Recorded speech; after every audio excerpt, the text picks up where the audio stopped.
Règles de prescription de la corticothérapie. Les anti-inflammatoires stéroïdiens, les corticostéroïdes ou glucocorticoïdes, les corticoïdes, sont des hormones sécrétées par les corticos surrénales. Les corticoïdes naturels, le cortisone et l'hydrocortisone, sont utilisés comme traitement substitutif de l'insuffisance surrénalienne.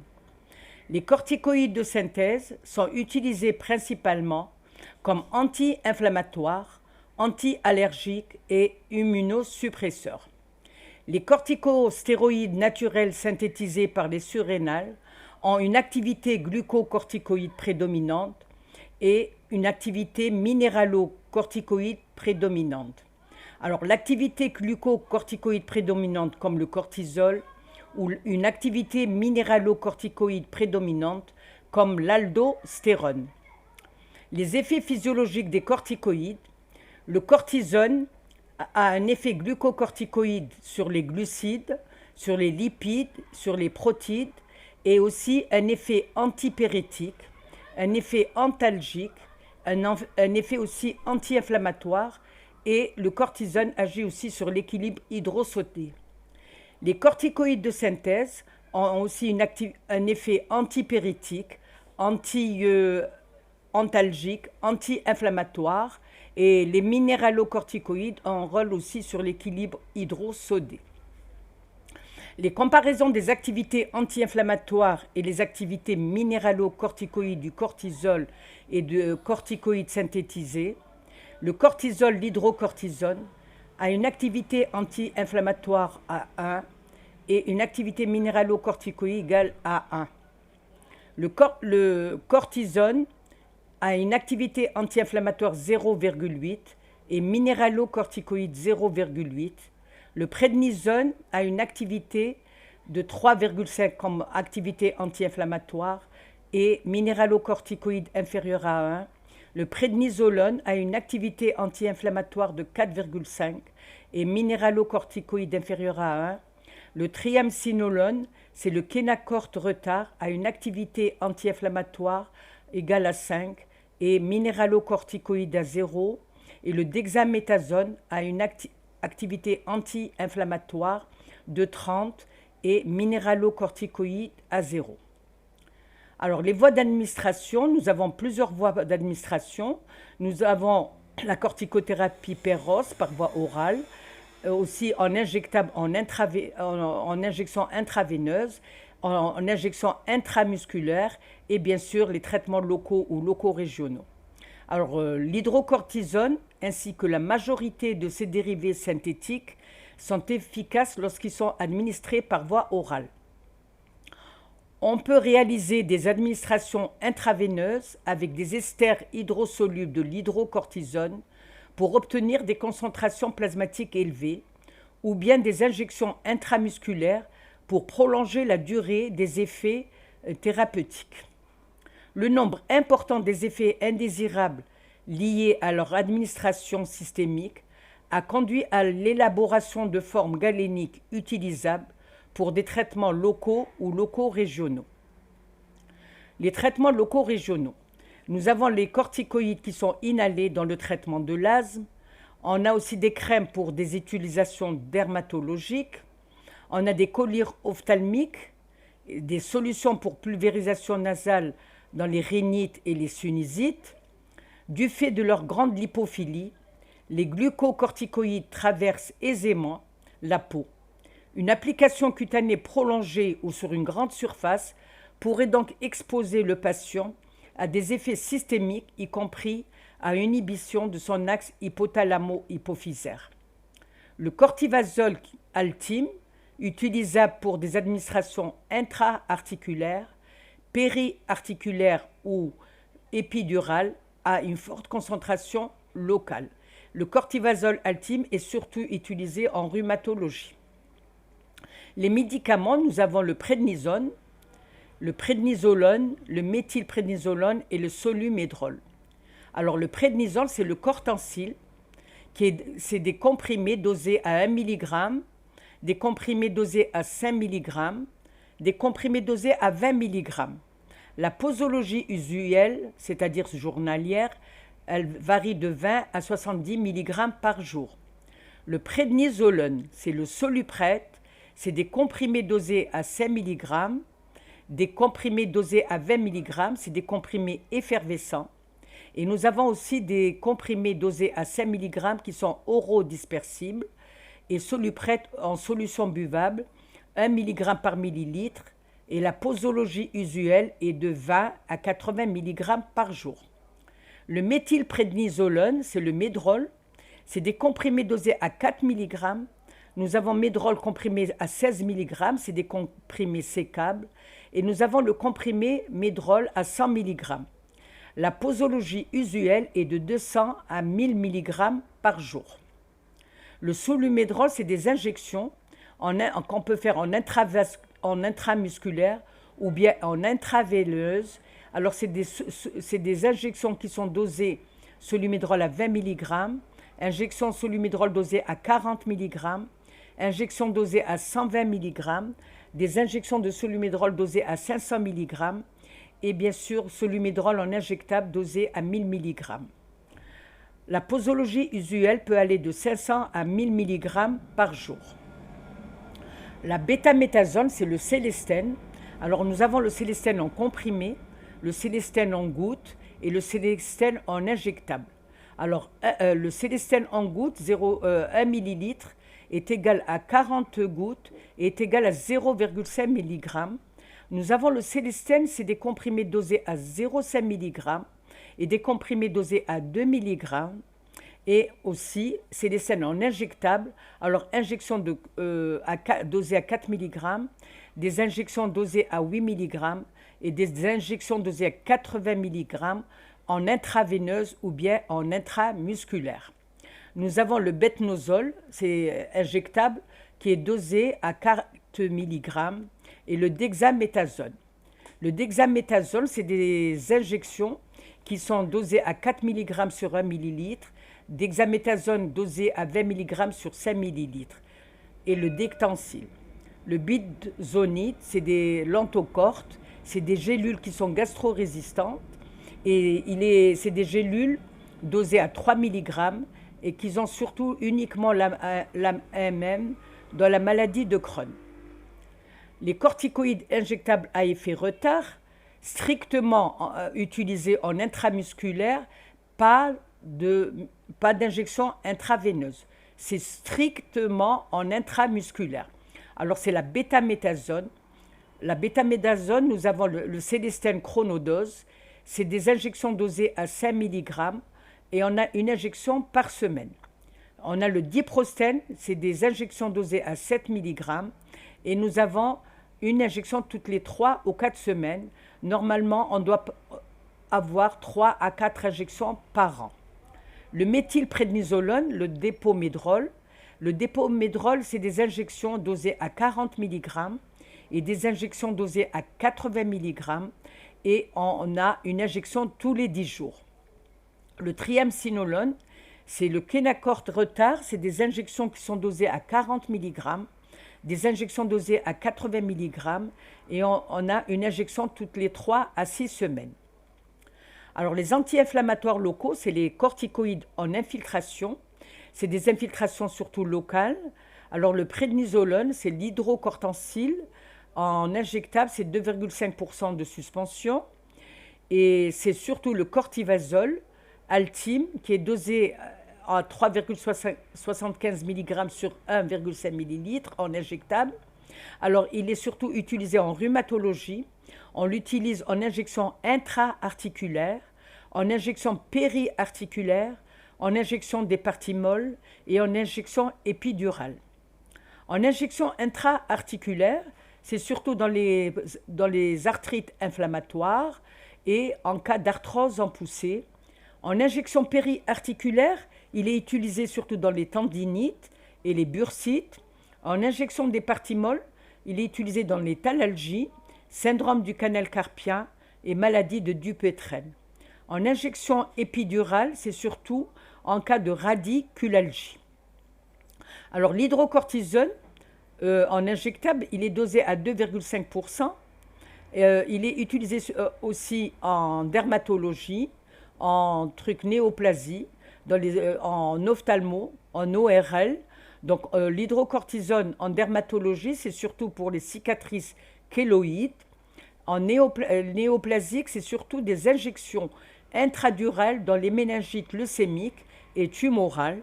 En ophtalmologie, on a des injections périoculaires dans certaines atteintes inflammatoires du segment antérieur avec participation de l'UV intermédiaire. En ORL, surtout en irrigation intrasinusienne, dans les sinusites subaiguës ou chroniques justifiant un drainage. Alors la bioéquivalence, tous les corticoïdes n'ont pas la même puissance anti-inflammatoire. Un exemple, Célestine a 25 fois l'action de la cortisone et le soluprète 4 fois l'action de la cortisone. La notion de bioéquivalence, la posologie nécessaire pour obtenir la même activité anti-inflammatoire pour un comprimé de soluprète ou un comprimé de cortencil ou un comprimé de médrol ou un comprimé et demi de célestine. Alors, on a un comprimé de soluprète dosé à 20 mg. Il a une activité anti-inflammatoire équivalente à un comprimé de cortencil, comprimé dosé à 20 mg, le prednisone, et la même activité anti-inflammatoire pour un comprimé de médrol dosé à 16 mg, le méthylprednisolone, et la même activité anti-inflammatoire pour un comprimé et demi de célestine, comprimé dosé à 2 mg, donc un comprimé et demi équivaut à 3 mg, la bêta-méthazone. Les équivalences de dose, le cortisone à 25 mg a une équivalence de dose à l'hydrocortisone 20 mg, le prednisone 5 mg, le prednisolone 5 mg, le méthylprednisolone 4 mg, le triamcinolone 4 mg, la bêta-méthazone 0,75 mg et la dexaméthasone 0,75 mg. Alors l'indication de cette prescription de la corticothérapie, elle est indiquée surtout dans les cas de collagénose et surtout les connectivites, en cas de poussée évolutive de maladies systémiques, notamment le lupus érythémateux disséminé, dans la vascularite, la polymyosite et la sarcoïdose viscérale. Ils sont aussi utilisés en dermatologie, dans les dermatoses bulleuses auto-immunes sévères, dans les formes graves des angiomes du nourrisson, dans certaines formes de lichen plan, certaines urticaires aiguës, dans les formes graves de dermatose neutrophilique, dans le digestif, surtout dans les poussées évolutives de la rectocolite hémorragique, la RCH, et de la maladie de Crohn. Indiqué aussi dans les hépatites chroniques actives auto-immunes avec ou sans cirrhose et dans les hépatites alcooliques aiguës sévères histologiquement prouvées. Ils sont aussi indiqués en endocrino dans la thyroïdite subaiguë de Kervin sévère et certaines hypercalcémies. En hématologie, dans les cas de purpura thrombopénique immunologique sévère, anémie hémolytique auto-immune, en association avec diverses chimiothérapies dans le traitement d'hémopathie maligne lymphoïde et aussi dans les érythroblastopénies chroniques acquises ou congénitales. Ils sont indiqués en infectieux dans la péricardite tuberculeuse et formes graves de tuberculose mettant en jeu le pronostic vital. Elle est aussi indiquée dans les néoplasies, traitement anti-émétique au cours des chimiothérapies antinéoplasiques. Dans les cas de poussées œdémateuses et inflammatoires associées au traitement antinéoplasique, dans la chimiothérapie et la radiothérapie. En néphrologie, dans le syndrome néphrotique à lésion glomérulaire minime, dans le syndrome néphrotique des hyalinoses segmentaires et focales primitives, dans le stade 3 et 4 de la néphropathie lupique, dans la sarcoïdose granulomateuse intrarénale, en cas de vascularite avec atteinte rénale et, bien sûr, dans les glomérulonéphrites extracapillaires primitifs. La corticothérapie est aussi utilisée en neurologie, dans le cas de myasthénie, en cas d'œdème cérébral de cause tumorale, dans les polyradiculonévrites chroniques, idiopathiques et inflammatoires, dans le spasme infantile, syndrome de West, dans le syndrome de Lennox-Gastaut et en cas de sclérose en plaques en poussée, en relais d'une corticothérapie intraveineuse. Ils sont aussi utilisés en ophtalmologie, dans le cas d'uvéite antérieure et uvéite postérieure sévère, dans les exophthalmies œdémateuses, certaines neuropathies optiques, en relais d'une corticothérapie intraveineuse. Dans cette indication, la voie orale en première intention est déconseillée. En ORL, dans certaines otites séreuses, en cas de polypose naso-sinusienne, certaines sinusites aiguës ou chroniques, en cas de rhinite allergique saisonnière en cure courte, et bien sûr en cas de laryngite aiguë striduleuse, c'est la laryngite sous-glottique chez l'enfant. En rhumatologie, on utilise la corticothérapie dans la polyarthrite rhumatoïde et certaines polyarthrites, dans la pseudo-polyarthrite rhizomélique et la maladie de Horton, dans le rhumatisme articulaire aigu, le RAA, et bien sûr dans la névralgie cervico-brachiale sévère et rebelle. En respiratoire, en cas d'asthme persistant, de préférence en cure courte en cas d'échec du traitement par voie inhalée à forte dose. Dans les exacerbations d'asthme, en particulier asthme aigu grave, dans la bronchopneumopathie chronique obstructive en évaluation de la réversibilité du syndrome obstructif, en cas de sarcoïdose évolutive et fibrose pulmonaire interstitielle diffuse. La transplantation d'organes et de cellules souches hématopoïétiques allogéniques pour la prophylaxie ou le traitement du rejet de greffe, pour la prophylaxie ou le traitement de la réaction du greffon contre l'hôte. Aucune contre-indication absolue pour une corticothérapie d'indication vitale. Tout état infectieux, à l'exclusion des indications spécifiées, non contrôlé par un traitement spécifique, certaines viroses en évolution, notamment hépatite, herpès, varicelle, zona, état psychotique encore non contrôlé par un traitement, et l'hypersensibilité à l'un des constituants. Liés à l'usage systémique, troubles de la coagulation, traitement anticoagulant en cours en cas d'injection intramusculaire. Les effets indésirables, ils sont surtout à craindre à forte dose ou lors d'un traitement prolongé sur plusieurs mois.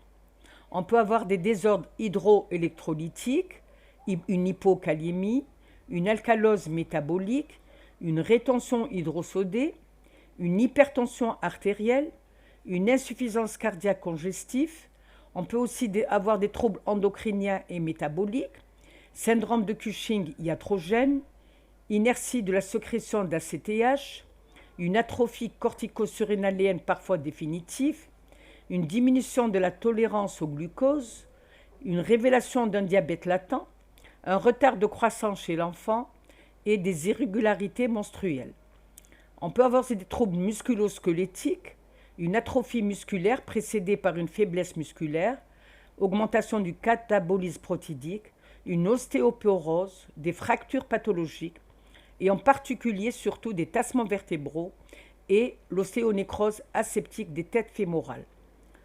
Quelques cas de rupture tendineuse ont été décrits de manière exceptionnelle, en particulier et en coprescription avec les fluoroquinolones. Les troubles digestifs à type d'ulcères gastro-duodénaux, ulcération du Graal, des perforations hémorragiques digestives, des pancréatites aiguës ont été signalés, surtout chez l'enfant. Des troubles cutanés, atrophie cutanée, acné, purpura, ecchymose, hypertrichose et un retard de cicatrisation. On peut aussi avoir des troubles neuropsychiques, fréquemment l'euphorie, l'insomnie, l'excitation, rarement accès d'allure maniaque, tels de confusionnel ou confusion onirique, convulsions par voie générale ou intrathecale, état dépressif à l'arrêt du traitement. On peut aussi avoir des troubles oculaires, certaines formes de glaucome et de cataracte. Alors, les modalités d'administration d'une corticothérapie péros, les posologies, elles sont variables en fonction de l'indication et surtout du terrain. Le traitement d'attaque à forte dose, puis traitement d'entretien plus faible. Le rythme, en général, une prise matinale à 8 heures, parfois 2 ou 3 prises par jour quand la corticothérapie est très élevée, et la durée est en fonction de l'indication et de la réponse. La décroissance d'une corticothérapie doit toujours être progressive pour éviter un phénomène de rebond de la maladie ou surtout l'insuffisance surrénale aiguë. Alors, la surveillance du traitement, c'est surtout de point de vue clinique et biologique et des règles hygiéno-diététiques. Alors, point de vue clinique, on doit surveiller le poids, on doit peser le malade, on doit prendre sa tension artérielle, on doit vérifier sa trophicité musculaire, son état psychique et un contrôle ophtalmologique annuel, cataracte et le glaucome. Point de vue biologique, on doit demander un ionogramme sanguin pour voir s'il n'y a pas une hypokaliémie, la glycémie pour voir s'il n'y a pas une hyperglycémie, le cholestérol et les triglycérides. Alors, les règles et conseils diététiques, on doit surtout contrôler l'apport calorique, limiter les graisses animales, limiter les sucres d'absorption rapide, avoir un régime hyperprotidique, préconiser surtout une activité physique régulière, un régime désodé si la posologie est supérieure à 15 mg ou 20 mg par jour d'équivalent de prédnisone, et le régime désodé serait moins strict pour des posologies plus faibles. Alors, la surveillance du traitement et les règles hygiéno-diététiques, l'intérêt thérapeutique, c'est surtout éviter une prise de poids, éviter aussi l'aspect cushingoïde, l'apparition ou la décompensation d'un diabète, la fonte musculaire par catabolisme protidique augmenté, éviter aussi l'ostéoporose, la rétention hydrosodée qui peut favoriser l'apparition ou la décompensation d'une hypertension artérielle ou d'une insuffisance ventriculaire gauche sur terrain prédisposant. Alors, forme locale ou loco-régionale, nous avons des crèmes. Les dermocorticoïdes sont classés en 4 niveaux d'activité: activité très forte, activité modérée et activité faible. Cette classification est fondée sur le test de Mackenzie en 1962, qui a établi qu'il existe une corrélation entre la puissance de l'effet anti-inflammatoire et son effet vasoconstricteur sur une peau saine, jugée dans des conditions standardisées. L'activité très forte, nous avons la bêta-méthasone, le diprolène. On a aussi une activité très forte du fait de sa solubilisation dans du propylène glycol, qui en augmente la diffusion transcutanée. L'activité forte, on a le bêta-méthasone, c'est le betnéval. On a aussi le locoïde et le sinalar. L'activité modérée, c'est le désonide, le locaprète. Et l'activité faible, l'hydrocortisone, l'hydracorte. Les minéralocorticoïdes sont surtout utilisés en endocrinologie en cas d'insuffisance surrénalienne. Alors c'est le désoxycortone, c'est le 5-cortyl, c'est des injections en intramusculaire qui sont dosées à 10 mg par 1 ml et c'est surtout pour la substitution minéralocorticoïde de l'insuffisance surrénale aiguë. Le fludrocortisone, c'est l'Adixone, c'est des comprimés sécables qui sont dosés à 50 microgrammes. Le traitement minéralocorticoïde substitutif au cours de l'insuffisance cortico-surrénale primaire, quelle qu'en soit l'étiologie ou secondaire, en association avec un glucocorticoïde. Alors, les modalités d'arrêt du traitement, on a un exemple de stratégie de décroissance posologique peut être proposée ainsi. Jusqu'à la dose de 30 mg par jour, il est possible de réduire de 10 mg toutes les 2 semaines, c'est-à-dire tous les 15 jours. Jusqu'à la dose de 15 mg par jour, il est possible de réduire de 5 mg tous les 2 semaines. Jusqu'à la dose de 7,5 mg par jour, diminution de 2,5 mg toutes les 2 semaines. Et à partir de 7,5 mg par jour, la décroissance est encore plus lente, de l'ordre de 1 mg toutes les 2 à 3 semaines. Plus que le schéma strict de décroissance posologique, c'est la surveillance clinique qui est importante dans le but de dépister un rebond de la maladie ou surtout la survenue d'une insuffisance surrénalienne. Alors les 10 points essentiels qu'il faut retenir.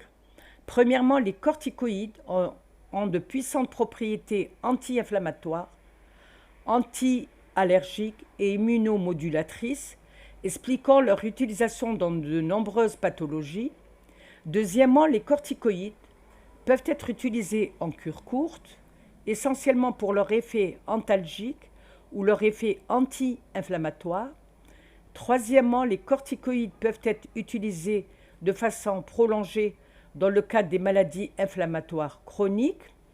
Quatrièmement, la principale contre-indication à la corticothérapie est un processus infectieux sévère et évolutif non contrôlé par un traitement, mais cette contre-indication peut néanmoins ne pas être retenue si la corticothérapie est indispensable. Cinquièmement, le syndrome de sevrage aux corticoïdes correspond à une insuffisance surrénalienne post-corticothérapie lorsque celle-ci a été prolongée et interrompue trop brutalement, le corollaire étant la nécessité de systématiquement arrêter de façon très progressive une corticothérapie au long cours. Sixièmement, les corticoïdes peuvent être responsables de complications métaboliques, de complications osseuses, de complications musculaires, de complications cutanées, de complications ophtalmologiques, de complications infectieuses, de complications neuropsychiques et de complications digestives. Septièmement, la posologie initiale de la corticothérapie dépend de l'indication et de la sévérité de celle-ci. Huitièmement, la dose d'entretien d'une corticothérapie dépend de l'évolutivité de la pathologie pour laquelle elle est prescrite, mais il existe une règle d'or. La posologie doit être la plus faible possible sur la durée la plus courte possible. Neuvièmement, toute prescription de corticothérapie doit s'accompagner d'une coprescription basée sur des règles diététiques et des coprescriptions médicamenteuses. Et dixièmement, toute prescription d'une corticothérapie nécessite une surveillance clinique et biologique rigoureuse. Et merci de votre attention.